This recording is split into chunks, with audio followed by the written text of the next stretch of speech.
Hello guys, আজ আমি বানাবো কাঁচা আমের সত্তু। তাই আমি এখানে আমগুলো এইভাবে কেটে নিয়েছি, ভালো করে ধুয়ে নিয়েছি। তারপর আমি কড়াই দিয়ে দেবো। তারপর আমি এখানে কড়ার মধ্যে জল দিয়ে দেবো, দিয়ে আমি এটাকে সেদ্ধ করার জন্য ঢাকা চাপা দিয়ে দেবো। তারপর আমি ঢাকাটা খুলে দেখবো যে সেদ্ধ হয়ে গিয়েছে। তারপর আমি এগুলো ভালো করে নাড়াচাড়া করে নামিয়ে নেবো।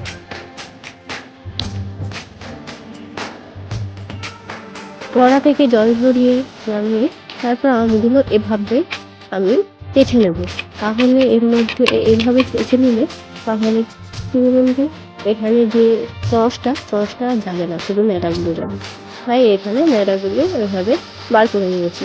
তারপর আমি কড়ার মধ্যে ন্যাড়াগুলো দিয়ে দেবো, দিয়ে ভালো করে এটা একটু নাড়াচাড়া করে নেব।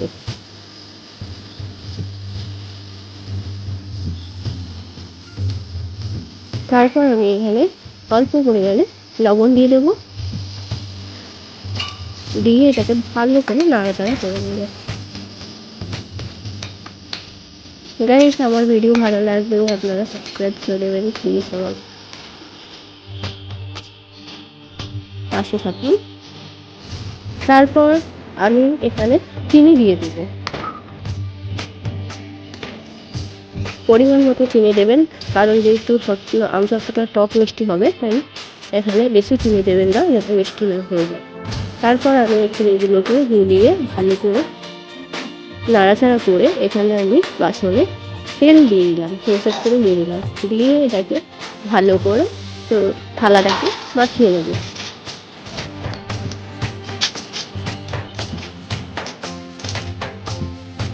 কার কার আম সত্ত্ব খেতে ভালো লাগে কমেন্টে জানাবেন,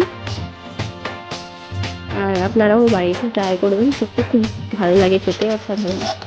তারপর আমি ম্যাদাটা এখানে থালার মধ্যে ঢেলে দিয়েছি, নিয়ে ভালো করে এভাবে আপনারা গোল করে নেবেন, নিয়ে আমি রোদে শুকোতে দিয়েছি। দেখুন আমসত্ত্ব